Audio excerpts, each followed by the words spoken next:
Hi everyone, welcome back to my channel. Class 12 physics के chapter number 2 के lecture number 3 में एक बार फिर से आप सभी का हम स्वागत करते हैं। और आज हम बात करेंगे आवेशों के निकाय के कारण विभव। इसके पहले आप लोगों ने बिंदु आवेश के कारण किसी बिंदु पर विभव और वैद्युत द्विध्रुव के अक्षीय तथा निरक्षीय स्थिति पर वैद्युत विभव की गणना कर ली है। उम्मीद है कि पीछे की वीडियोस आपको समझ में भी आई होंगी। यदि आप लोगों ने पिछला वीडियो नहीं देखा तो हमारे चैनल के प्लेलिस्ट में जाकर इसे देख सकते हैं। तो ये टॉपिक समझते हैं। यहाँ पर क्या है, आवेशों के निकाय। निकाय का मतलब सिस्टम होता है जहाँ पर एक से अधिक चार्ज हों। ठीक है, आवेशों का निकाय है तो जहाँ पर एक से अधिक आवेश होंगे वही क्या कहलाएगा, आवेशों का निकाय। और उस आवेश के निकाय के कारण विभव हमें ज्ञात करना है और किसी पॉइंट पर, ठीक है, विभव की गणना करनी होगी। यदि आप लोगों ने पहले चैप्टर में एक टॉपिक सीखा होगा कि बहुल आवेशों के बीच बल, तो यदि यह वीडियो आप लोगों ने अच्छे से देखा है तो निश्चित रूप से आपको ये अच्छे से समझ में आ जाएगा। ये डेरिवेशन भी पिछले डेरिवेशन की तरह ही है, जैसा कि हमने पहले चैप्टर में बहुल आवेशों के बीच बल को देखा था। तो आइए शुरू करते हैं। सबसे पहले हम आवेशों का एक निकाय बनाते हैं। निकाय का मतलब जहाँ पर ढेर सारे आवेश हों, सिस्टम हो।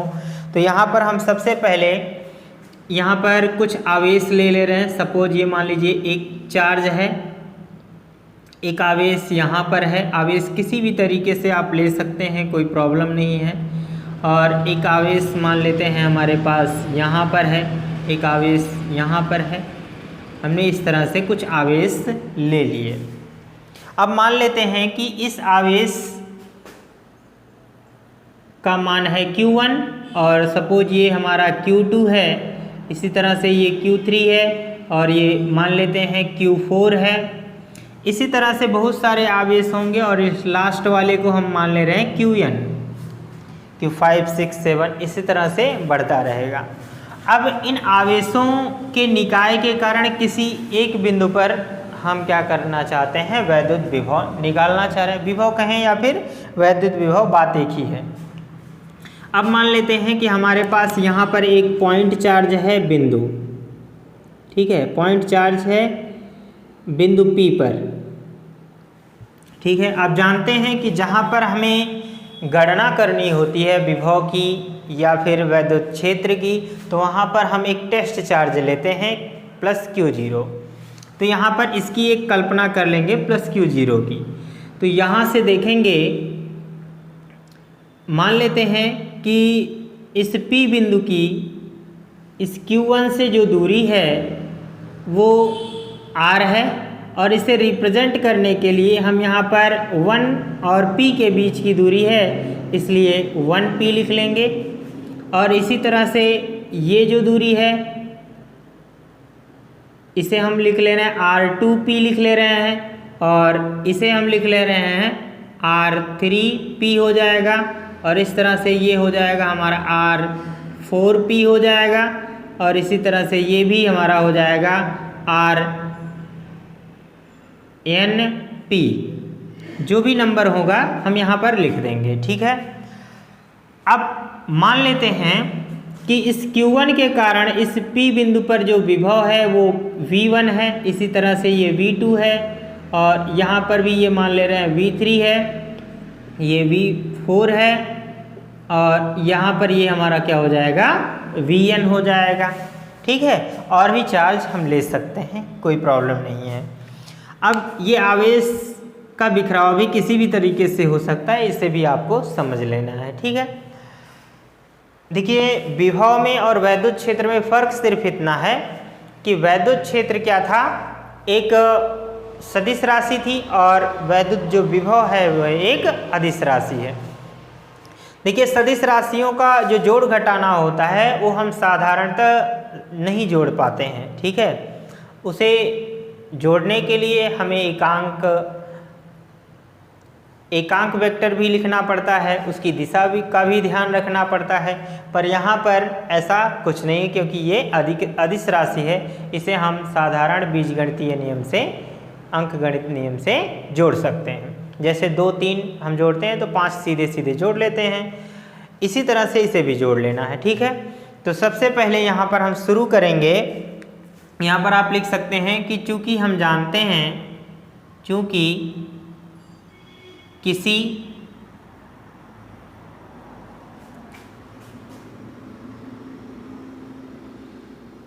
बिंदु आवेश से r दूरी पर स्थित, चूंकि किसी बिंदु आवेश से r दूरी पर स्थित बिंदु पर वैद्युत विभव क्या होता है? विभव V बराबर क्या होता है? 1/4 पाई एप्सिलॉन नॉट और होता है Q/R। ठीक है, ये फार्मूला होता है, आपको पता है इतना। अब इसी फॉर्मूले के बेस पर हम यहाँ पर भी गणना करेंगे। मान लीजिए Q1 के कारण P पर और Q2 Q3 इसी सब के कारण हम निकालेंगे, ठीक है। तो इसी तरह से यहाँ पर ध्यान दीजिएगा, Q1 है ना, Q1 के कारण ऐसे लिखिएगा, इसलिए यहाँ पर हो जाएगा V1 बराबर क्या आ जाएगा? 1/4 पाई एप्सिलॉन 0 और ये हमारा होगा यहाँ पर Q1 और अपान में इनके बीच की जो दूरी है वो R1P है, तो यहाँ पर क्या लिख लेंगे? R1P, ठीक है। ठीक इसी तरह से V2 बराबर भी लिख लेंगे 1/4 पाई एप्सिलॉन नॉट और यहाँ पर हो जाएगा Q2/R2P हो जाएगा। और V3 बराबर क्या हो जाएगा? इसी तरह से 1/4 पाई एप्सिलॉन नॉट और ये हो जाएगा Q3 और यहाँ पर हो जाएगा R3P हो जाएगा, ठीक है। और ऐसे यहाँ पर V4 बराबर लिख सकते हैं 1/4 पाई एप्सिलॉन नॉट Q4/R4P हो जाएगा। और भी हम यहाँ पर लिख लें, ये हमारा V5 वाला फार्मूला, V5 नहीं है, यहाँ पर N लिया है हमने। Vn बराबर क्या हो जाएगा? 1/4 पाई एप्सिलॉन नॉट Qn लिया है हमने और ये हो जाएगा इसके बीच की दूरी RnP। इन सभी बिंदु आवेशों के कारण इस P बिंदु पर कुल वैद्युत विभव कितना होगा, ठीक है। तो यहाँ पर लिखिएगा, अतः P पर परिणामी वैद्युत विभव V बराबर क्या हो जाएगा? V1 plus V2 plus V3 और ऐसे ही डॉट डॉट प्लस Vn तक हो जाएगा। अब क्या करते हैं, 1 2 3 4 और Vn का वैल्यू क्या करते हैं, यहाँ पर लाकर रखते हैं, ठीक है। यहाँ पर लिखिएगा, या V = क्या हो जाएगा? ध्यान दीजिएगा, यहाँ पर अगर V1 V2 V3 V4 और Vn का वैल्यू जब यहाँ पर पुट करेंगे तो आपको ध्यान रखना है एक चीज़ कि 1/4 पाई एप्सिलॉन 0 सभी में क्या है? कॉमन है। तो वो सभी में क्या होगा? कॉमन होगा, इसलिए उसे हम क्या करेंगे? बाहर लिख लेंगे, ठीक है। बाहर लिखेंगे तो क्या हो जाएगा? 1/4 पाई एप्सिलॉन नॉट और बाकी कोष्टक में ऐसे ही सबको लिख लेंगे। अब देखिए इसमें क्या बचेगा? पहले वाले में यहाँ बचेगा Q1/R1P और प्लस, ध्यान दीजिए, अगर आप चाहें तो V1, V2, V3, V4 और Vn के वैल्यू एक बार यहाँ पर लिख सकते हैं एक लाइन, ठीक है, कोई प्रॉब्लम नहीं है। और यहाँ पर क्या हो जाएगा Q2 और अपान हो जाएगा R2P प्लस इसी तरह से डॉट डॉट ये 3 का भी सब वैल्यू लिख लेंगे और Vn का मान जो होगा वो आ जाएगा आपका क्या Qn बचेगा और अपान Rnp बचेगा, ठीक है, इतना हम कर सकते हैं। और चाहे तो आप सभी के मान को एक बार लिख सकते हैं, कोई प्रॉब्लम नहीं है। तो ये तो इस तरह से हम कुल परिणामी विभव की गणना कर सकते हैं, इतना आपका फॉर्मूला आ जाएगा। यदि हम इसे समेशन के रूप में दिखाना चाहें, है ना, तो कैसे लिखेंगे, यहाँ पर इसे हम इस तरह से भी लिख सकते हैं, v इज इक्वल टू यहाँ पर 1/4 पाई एप्सिलॉन 0 और यहाँ पर देखिए समेशन का जब निशान लगाएंगे, यहाँ पर समेशन का निशान लगाएंगे तो हमने पीछे बताया था जिसमें नंबरिंग किया गया है, जैसे यहाँ पर Q है तो यहाँ पर Q 1 2 3 ऐसे बढ़ रहा है लगातार, तो इसकी जगह पे हम क्या लिख लेंगे I का मतलब इंटीजर पूर्णांक है और अपान में R 1 2 3 इस तरह से बढ़ा हुआ है 3 4 ऐसे n तक, तो यहाँ पर हम क्या लिख लेंगे R 1 2 नंबरिंग की जगह पर क्या लिख लिया मैंने I और सभी जगह पर P है तो उसकी जगह पर P लिख देंगे, यानी RIP हो जाएगा।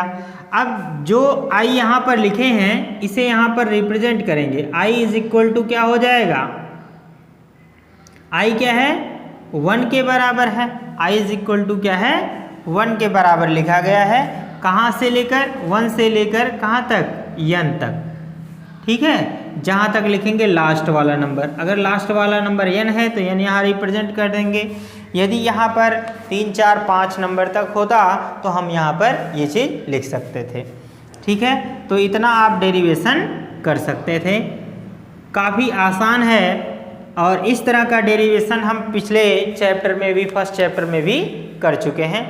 उम्मीद है आप लोगों को ये अच्छे से समझ में आया होगा।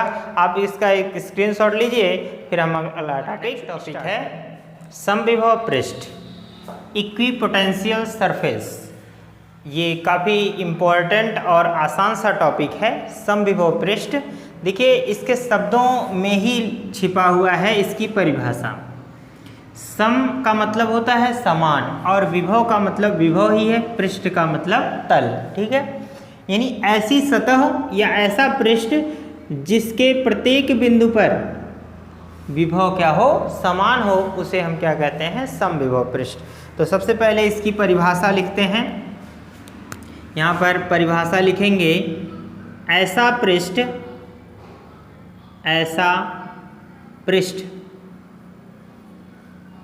जिसके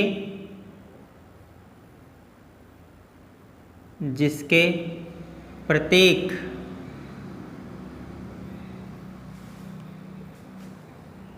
बिंदु पर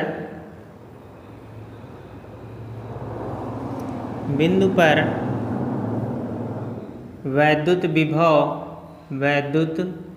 विभव का मान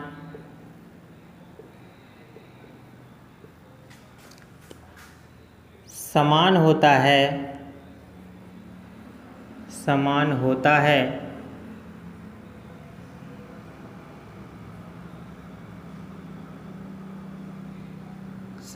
है उसे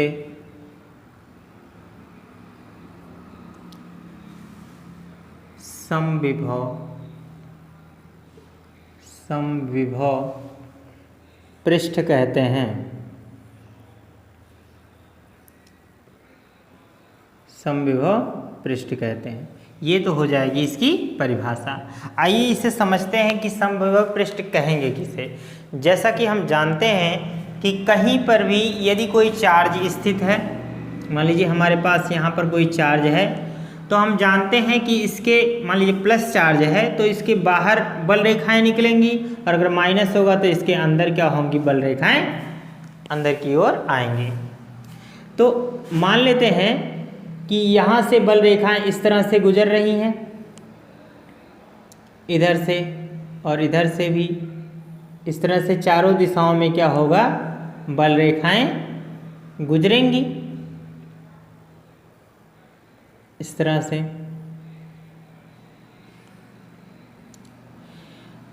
तो हम जानते हैं यहाँ पर सभी जगह पर इस आवेश के कारण वैद्युत क्षेत्र भी फैल जाता है, और इसके इस आवेश यानी यहाँ पर जो भी आवेश है, मान लीजिए प्लस चार्ज है या कुछ भी कर सकते हैं, प्लस चार्ज है ही, इस आवेश के कारण इस बिंदु पर या इस बिंदु पर या इस बिंदु पर हर जगह पर क्या होगा, एक वैद्युत विभव उत्पन्न हो जाएगा। अब किसी बिंदु पर वैद्युत विभव की गणना करने के लिए हमने फार्मूला आप लोगों को बता ही दिया है पीछे। तो प्रत्येक बिंदुओं पर क्या होगा, वैद्युत विभव समान हो।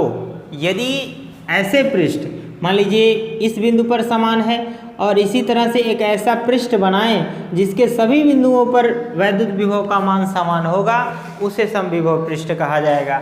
ठीक है, ऐसा नहीं कि यहाँ पर भी विभव है और यहाँ पर भी विभव है तो ये समविभव पूरा पृष्ठ हो जाएगा, ऐसा नहीं करना है। ठीक है, पहले इसका फार्मूला समझते हैं। देखिए, हम जानते हैं कि हमारे पास फार्मूला है V = 1/4πε0 और होता है Q/R। ठीक है, तो ये फार्मूला आप जान रहे हैं। आपको पता है कि यहाँ पर ये जो वैल्यू है 1/4πε0 ये कांस्टेंट है, और अगर यहाँ पर आवेश रखा हुआ है तो इसे भी हम कांस्टेंट ही मान सकते हैं, जिसके कारण ये वैद्युत क्षेत्र फैला हुआ है, स्थिर वैद्युत है, तो ये भी कांस्टेंट हो जाएगा। इस तरह से हम कह सकते हैं V = इनवर्सली प्रोपोर्शनल 1/R, यानी जो विभव है वो R के क्या है, व्युत्क्रमानुपाती है। यदि दूरी बढ़ेगी तो विभव का मान क्या होगा, घटेगा। यदि विभव का मान अधिक है तो दूरी का मान क्या होगा, कम होना चाहिए। यदि कम होगा तभी विभव अधिक होगा। इसका अर्थ ये हुआ कि इस आवेश के नज़दीक मतलब पास में जो विभव होगा वो अधिक होगा और इससे दूर बिंदुओं पर क्या होगा, विभव कम होगा। ठीक है, इतना तो समझ गए होंगे। अब इसके बाद हम यहाँ पर यदि इस तरह से एक पृष्ठ बना दें, मान लीजिए यह एक वृत्त बना दिया जाए। ठीक है, तो वृत्त पर आप जानते हैं, और इस वृत्त के केंद्र पर यदि आवेश स्थित है तो इस केंद्र से इस ये जो वृत्त है इसकी परिधि पर यदि हम कोई बिंदु ले लें यहाँ पर, तो हम जानते हैं ये त्रिज्या को दर्शाता है। और इसी तरह से यहाँ इस परिधि पर कहीं पर भी यदि हम कोई बिंदु लेंगे इस पृष्ठ पर, तो वह भी इसकी त्रिज्या के ही बराबर होगी। और किसी वृत्त की त्रिज्या क्या होती है, समान होती है। और अगर दूरियां समान हैं तो निश्चित रूप से उसी आवेश के कारण जो उन बिंदुओं पर विभव होगा वो क्या होगा, समान होगा। तो आप समझ रहे हैं। सपोज मान लीजिए ये A बिंदु है और ये क्या है, B बिंदु है। तो यहाँ से लेकर यहाँ तक की जो दूरी है वो R1 मान लेते हैं और इसे क्या मान लेते हैं, R2। और ये R1 और R2 एक दूसरे के क्या होंगे, इक्विवेलेंट होंगे, बराबर होंगे। ठीक है, दोनों ही वैल्यू क्या होंगी, बराबर होंगी। इसलिए यहाँ का जो विभव होगा, जो A पर विभव है वह और B पर विभव जो होगा वो दोनों एक दूसरे के क्या होंगे, बराबर होंगे। और हम जानते हैं वृत्त पर असंख्य, ठीक है, अनंत त्रिज्याएं होती हैं और अनंत बिंदु भी बनेंगे, तो अनंत बिंदुओं पर विभव क्या होगा, समान ही होगा। इसलिए इस वृत्त के पृष्ठ को हम समविभव पृष्ठ मान सकते हैं। ठीक है, इसी तरह से हम और भी पृष्ठ मान लें यहाँ का, तो यह भी पृष्ठ क्या होगा, समविभव पृष्ठ ही कहलाएगा। क्यों? क्योंकि इस वृत्त के पृष्ठ पर यानी परिधि के किसी भी बिंदु पर जो विभव होगा उसका मान समान होगा, क्योंकि इसकी त्रिज्या भी क्या होगी, समान ही होगी। ठीक है, अब बात आती है कि समविभव पृष्ठ तो समान होगा, लेकिन आपको ये ध्यान रखना है कि इस पर जो विभव होगा, क्योंकि ये दूर हो रहा है तो दूरी बढ़ने के साथ साथ विभव का मान क्या होगा, कम हो जाएगा। लेकिन नज़दीक है तो अधिक होगा। लेकिन ये भी समझना है कि जिस पृष्ठ पर विभव के मान क्या होंगे, प्रत्येक बिंदु पर समान होंगे, वह समविभव पृष्ठ कहलाएगा। यह एक समविभव पृष्ठ है और यह भी एक समविभव पृष्ठ है। इस तरह से हम और भी अनेकों समविभव पृष्ठ क्या कर सकते हैं, यहाँ पर बना सकते हैं, और भी छोटे छोटे समविभव पृष्ठ बना सकते हैं। तो सभी पृष्ठ क्या होंगे, समविभव पृष्ठ हो जाएंगे। अब देखिए एक और ख़ास बात यहाँ पर है कि जिस प्रकार का आवेश स्रोत होता है वह अपने चारों ओर उसी तरह से वैद्युत क्षेत्र का निर्माण करता है, और यहाँ पर वैसे ही पृष्ठ का भी निर्माण होगा। आइए एक और एग्जाम्पल देखते हैं। मान लेते हैं कि यदि हमारे पास यहाँ पर कोई छड़ होता या कोई ऐसी प्लेट होती, ठीक है, लंबी प्लेट होती, जैसे कि हम यहाँ पर ये हथेली मान सकते हैं, इस तरह से ऐसे कोई प्लेट हो और इस पर चार्ज बिखरे हों, ठीक है, यहाँ पर इस तरह से चार्ज ऐसे बिखरे हों। हालांकि हम ऐसे रॉड की तरह भी मान सकते हैं, अगर इस तरह से भी होगा और इस पर आवेश बिखरे हैं तो ये क्या है, बेलन के आकार का है, तो इसके चारों ओर बेलनाकार वैद्युत क्षेत्र क्या होगा, फैलेगा, और उसका पृष्ठ, उसका जो एक बेलन पृष्ठ होगा वह भी क्या कहलाएगा, समविभव पृष्ठ कहलाएगा। क्लियर है। और आइए देखते हैं कि अगर यह प्लेट की तरह इस तरह से सीधा है तो बल रेखाएं सीधे आगे की तरफ निकलेंगी, ठीक है। तो यहाँ पर यदि ये बल रेखाएं इस तरह से सीधे आगे की तरफ निकल रही हैं तो इसके भी प्रत्येक बिंदुओं पर जहाँ पर भी विभव का मान समान होगा वहाँ पर हम इसे क्या मान सकते हैं, समविभव पृष्ठ मान लेंगे। सपोज मान लीजिए यहाँ से ये दूरी और ये दूरी समान ले रहे हैं, तो समान दूरी पर क्या होगा, विभव समान होगा।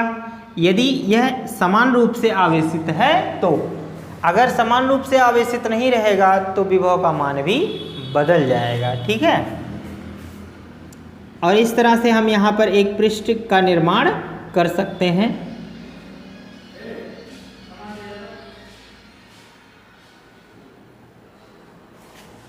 देखिए यहाँ पर हम एक पृष्ठ का निर्माण कर सकते हैं।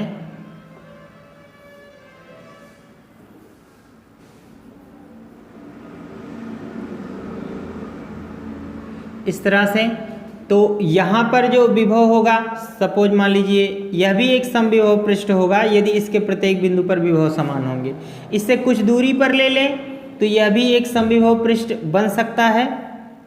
फर्क सिर्फ इतना होगा कि इस पर विभव का मान कम होगा, लेकिन जितना भी हो वो हर बिंदु पर क्या होना चाहिए, समान होना चाहिए। तो यह भी हमारा क्या होगा, एक समविभव पृष्ठ कहलाएगा। क्या कहलाएगा, समविभव। और यह भी क्या कहलाएगा, समविभव पृष्ठ कहलाएगा, ठीक है। इस तरह से आ गई बात समझ में, ऐसे ही, ठीक है। हर बिंदु पर ऐसे बहुत सारी समविभव पृष्ठ प्राप्त हो सकती हैं यदि एक समान रूप से ये क्या हो, आवेशित हो, और इससे समान दूरियों पर जो बिंदु होंगे वहाँ पर विभव का मान क्या होगा, समान होगा, तो वह समविभव पृष्ठ माना जा सकता है। एक आवेश स्रोत से असंख्य समविभव पृष्ठ बन सकते हैं। आई बात समझ में, समझ गए। तो आइए इसके बाद में इसके और कुछ प्रॉपर्टीज़ की बात करते हैं। समविभव पृष्ठ में क्या क्या बातें और ख़ास होती हैं। इसमें हमारा पहला पॉइंट होगा, हमारा फर्स्ट पॉइंट है, ध्यान दीजिएगा, पहला पॉइंट ले रहे हैं कि समविभव पृष्ठ के किसी एक बिंदु से दूसरे बिंदु तक आवेश को ले जाने में किया गया कार्य शून्य होता है, ठीक है।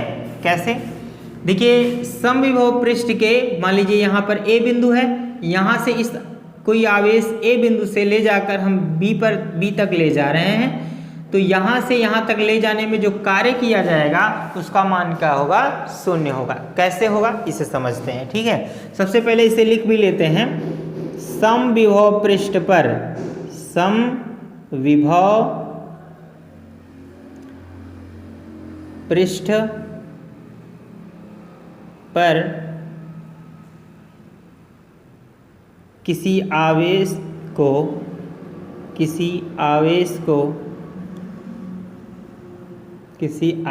को एक बिंदु एक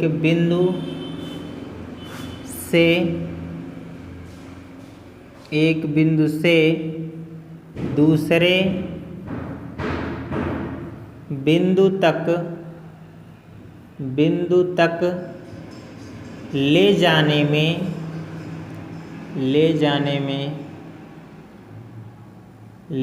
में किया गया कार्य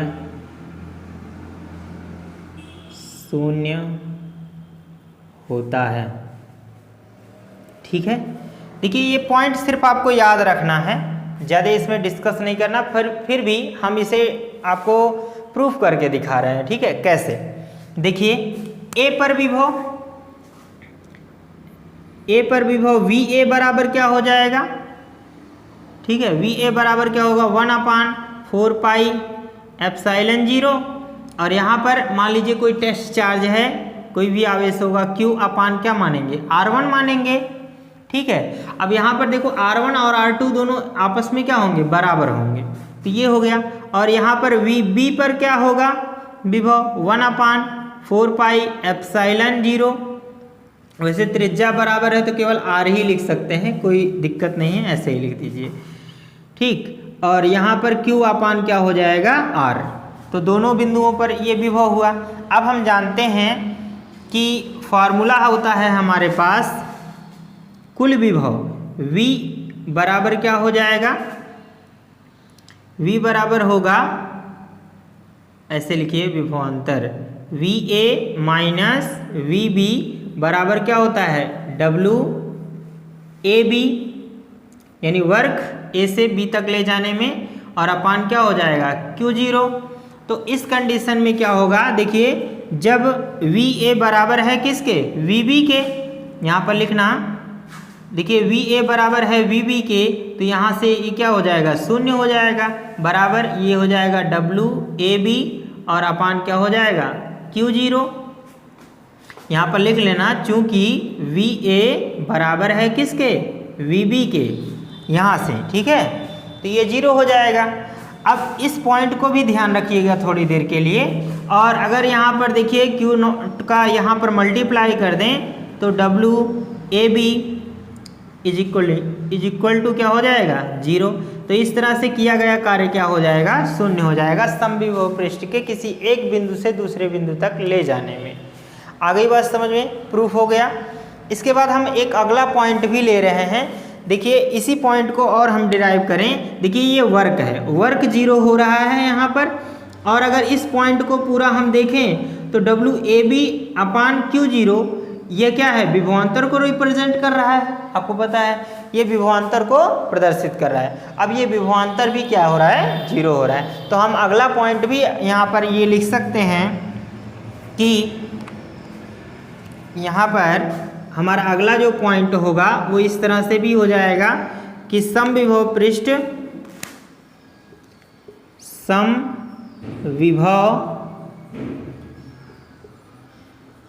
पृष्ठ के दो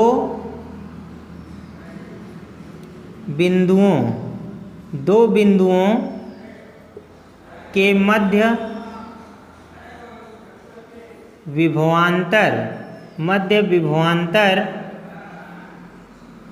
शून्य होता है। क्या होता है?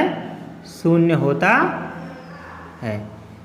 तो एक पॉइंट यह भी आपको समझ लेना है। ठीक है, एक और इम्पॉर्टेंट बात यहाँ पर, एक पॉइंट और होगा, हमारा अगला पॉइंट होगा कि समविभव पृष्ठ से गुजरने वाली वैद्युत बल रेखाएं हमेशा क्या होती हैं? लंबवत होती हैं। देखिए ये वृत्ताकार समपृष्ठ है, तो अगर यहाँ से बल रेखाएं जो गुजर रही हैं वो क्या कितने डिग्री का कोण बनाएंगी? 90। आपको पता है कि वृत्त की परिधि से गुजरने वाली जो बल रेखाएं होती हैं वो क्या होती हैं?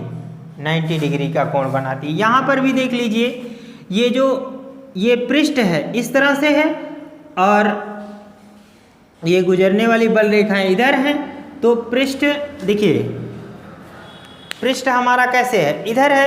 और बल रेखाएं इस तरह से गुजर रही हैं, ठीक है। तो यहाँ पर कितने डिग्री का कोण जनरेट हो रहा है, 90 डिग्री का ना। तो ये है हमारा 90 डिग्री का कोण, ठीक है। इस तरह से हम कह सकते हैं कि समविभव पृष्ठ से गुजरने वाली वैद्युत बल रेखाएं लंबवत होती हैं। क्या होती हैं? लंबवत होती हैं। तो यहाँ पर लिख लीजिएगा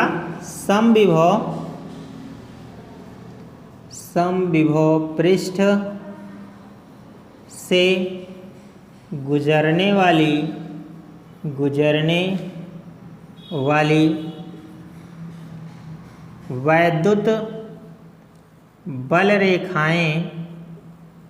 रेखाएं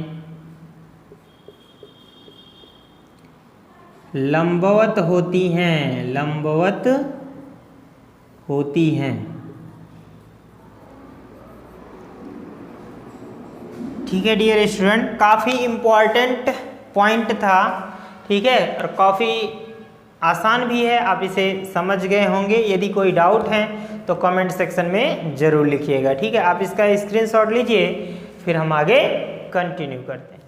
हमारा अगला टॉपिक है विद्युत क्षेत्र तथा विद्युत विभव में संबंध, relation between electric field and electric potential.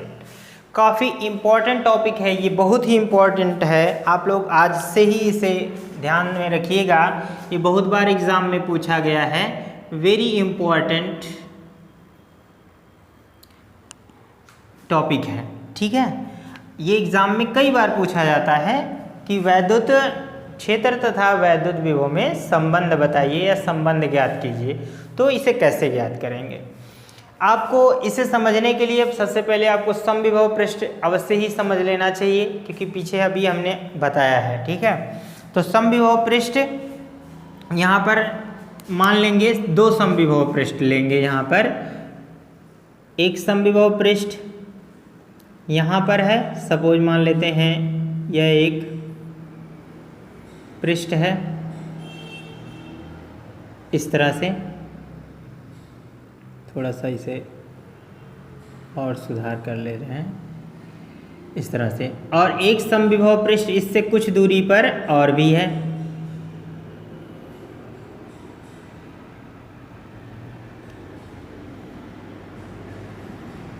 ये। अब मान लेते हैं यह भी एक समविभव पृष्ठ है, यह भी समविभव पृष्ठ है। इस पृष्ठ का जो विभव है वो V है, यहाँ पर लिख लेते हैं। यह दोनों ही एक क्या हैं? समविभव पृष्ठ हैं। ये भी समविभव पृष्ठ है और यह भी आपका एक क्या है? समविभव पृष्ठ है, ठीक है। ये दोनों ही क्या हैं? समविभव पृष्ठ हैं, ठीक है। और ये एक दूसरे से बहुत कम दूरी पर रखे हैं। यहाँ पर दिखाने के लिए ऐसे लिखा गया है, बस आप मान सकते हैं इसे इस तरह से, बिल्कुल ऐसे पास में, ठीक है। दो समविभव पृष्ठ ऐसे रखे हुए हैं। मान लेते हैं इन दोनों के बीच की जो दूरी है वो R भी मान सकते हैं। ध्यान दीजिएगा थोड़ा सा, आप कुछ भी दूरी मान सकते हैं, पर यदि NCERT के अकॉर्डिंग चलें तो वहाँ पर इसकी जो दूरी ली गई है वो क्या ली गई है? Delta L। क्या ली गई है? Delta L। तो आप डेल्टा L ही मानिए, या फिर आप डेल्टा R भी मान सकते हैं, कोई प्रॉब्लम नहीं है, ठीक है। मान कुछ भी मानिए, बस आपको समझने से मतलब है। मान लीजिए कि इस समविभव पृष्ठ के किसी बिंदु A से और इस समविभव पृष्ठ के किसी बिंदु B की जो दूरी है वही डेल्टा L है। दोनों एक दूसरे के बहुत समीप हैं, तो सब जगह पर दूरियां यहाँ पर हम समान मान सकते हैं, ठीक है, यदि ये समांतर है तो। अब ये थोड़ी सी ही दूरी पर हैं, यदि डेल्टा L दूरी पर हैं तो इस बिंदु के कारण इस पर जो विभव होगा वो मान लेते हैं V प्लस क्या हो जाएगा? डेल्टा V मान सकते हैं, ठीक है। मान लीजिए A पृष्ठ का, यह पृष्ठ A है और यह पृष्ठ B है, इसका विभव V है और इसका विभव क्या मान ले रहे हैं? V प्लस डेल्टा V मान ले रहे हैं, ठीक है। तो यहाँ सबसे पहले इसको थोड़ा सा लिख भी ले रहे हैं। अच्छा, वैद्युत क्षेत्र मान ले रहे हैं। ये देखिए समविभव पृष्ठ है तो निश्चित रूप से इसमें आवेश होंगे ना, आवेश होंगे। तो आवेश से जो बल रेखाएं निकलती हैं वो पृष्ठ के लंबवत बाहर की ओर निकलती हैं।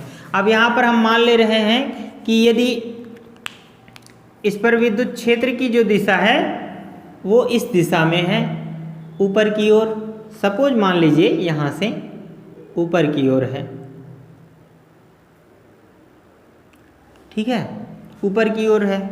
तो अब देखिए क्या करेंगे, सबसे पहले इसे थोड़ा सा लिख ले रहे हैं। यहाँ पर लिखिएगा कि माना दो समविभव पृष्ठ, समविभव पृष्ठ एक दूसरे से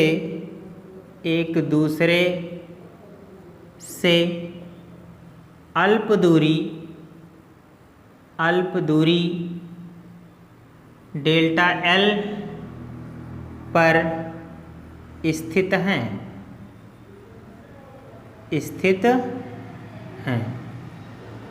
ठीक है।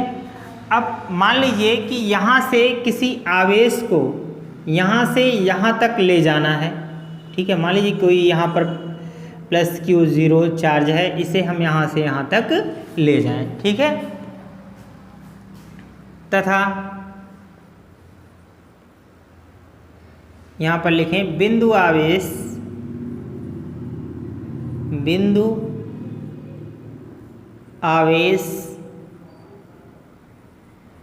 को ए से B तक लाने में या ले जाने में किया गया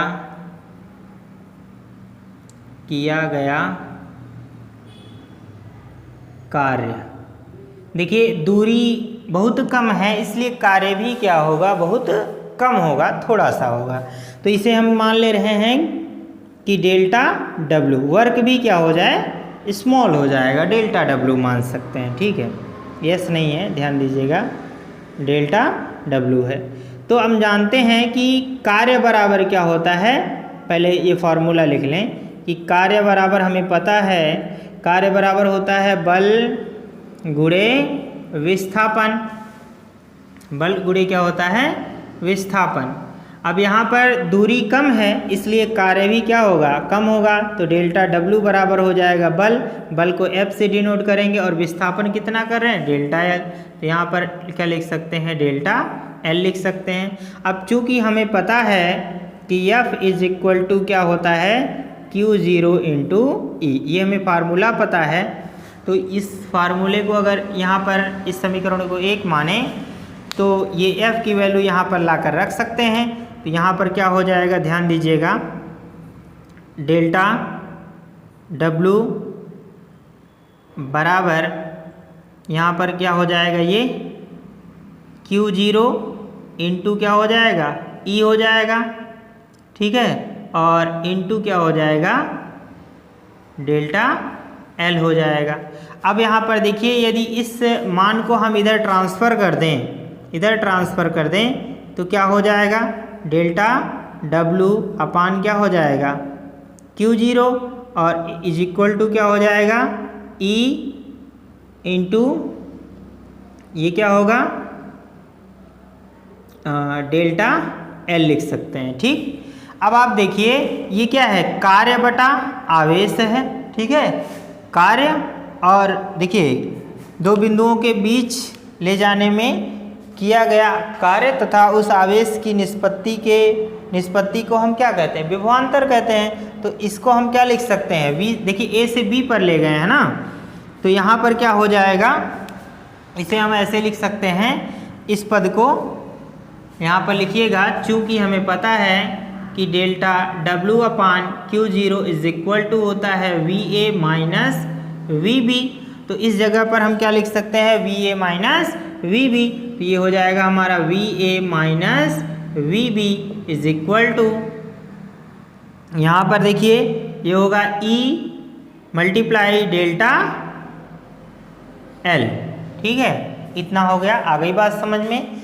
अब आप देखिए थोड़ा सा यहाँ पर कि ए वाले पृष्ठ का जो विभव है वो v है, ठीक है। यहाँ पर लिखना ऐसे लिख लो v माइनस और vb की वैल्यू ऐसे यहाँ पर थोड़ा सा पहले लिख भी लेते हैं, ऐसे लिखिएगा। चूँकि va बराबर है v और vb बराबर क्या है v प्लस डेल्टा v है, ठीक है। अब इस मान को यहाँ पर लाकर भर देते हैं तो क्या हो जाएगा हमारा, ये हो जाएगा v माइनस और कोष्टक में लिख लेते हैं इसे v plus delta v is equal to e multiply delta l लिख देंगे। अब यहाँ से इस कोष्टक को खोलें तो v माइनस v और ये भी क्या हो जाएगा minus delta v is equal to e into delta l लिख सकते हैं। ये इससे कट जाएगा, यहाँ पर माइनस बचेगा। अब देखिए हम इस डेल्टा l को क्या करें, अगर इधर पक्षांतर कर दें तो हमारा फार्मूला बन जाएगा e is equal to minus delta v upon delta l, ठीक है। तो ये हमारा होता है वैद्युत क्षेत्र। देखिए वैद्युत क्षेत्र तथा वैद्युत विभव में संबंध, ठीक है। अब देखिए कुछ किताबों में क्या होगा कि इसे थोड़ा सा अलग तरीके से लिखा जाता है। जहाँ पर दूरी हम l ले रहे हैं वहाँ पर आप r भी मान सकते हैं, ठीक है। तो आप चाहें तो इसे और भी तरीके से लिख सकते हैं, पर कोई फर्क नहीं पड़ेगा, केवल हम लिखने का तरीका आप लोगों को बता दे रहे हैं। बाकी आपको ज़रूरी नहीं है ये सारी चीज़ें लिखें।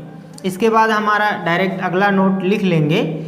सबसे पहले यहाँ पर यदि यहाँ पर लिखें, यदि ऐसे लिखें,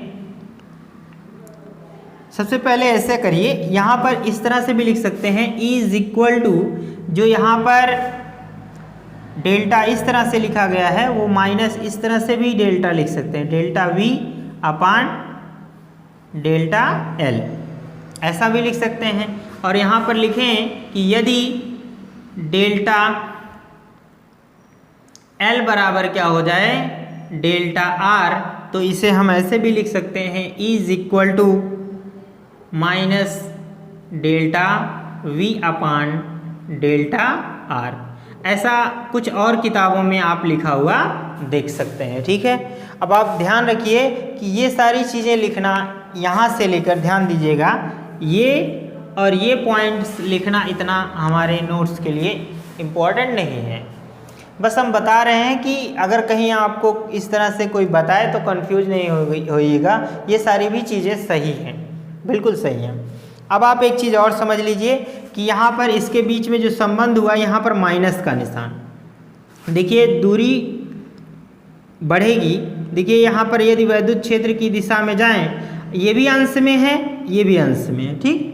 तो इसके हिसाब से तो ये दिख रहा है कि अगर वैद्युत क्षेत्र की दिशा में जाए, वैद्युत क्षेत्र बढ़े तो विभव भी बढ़ना चाहिए, पर यहाँ पर माइनस निशान आ गया है, इसलिए वैद्युत क्षेत्र की दिशा में बढ़ने पर वैद्युत विभव का मान क्या होगा, घटने लगेगा। क्या होगा, घटने लगेगा। तो इस बात को यहाँ पर लिख लीजिए, ठीक है। माइनस चिन्ह यह बताता है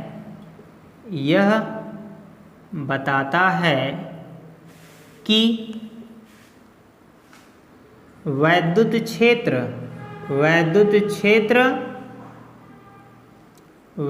क्षेत्र E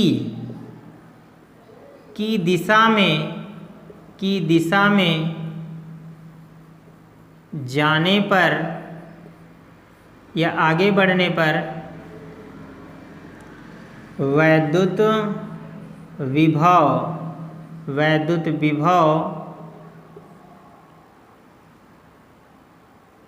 डेल्टा V का मान घटता है, ठीक है। मतलब किसी भी विभव का मान घटेगा, जरूरी नहीं डेल्टा V का ही, सभी विभव का मान ही क्या होगा, घटने लगेगा। तो ये होता है रिलेशन वैद्युत क्षेत्र तथा वैद्युत विभव में। उम्मीद है कि आप लोगों को ये डेरिवेशन पसंद आया होगा और अच्छे से समझ में आया होगा। यदि पसंद आया हो तो वीडियो को लाइक कर दीजिए। यदि कोई डाउट हो तो कमेंट सेक्शन में ज़रूर लिखिएगा। तो मिलते हैं अगली वीडियो में, तब तक के लिए गुड बाय।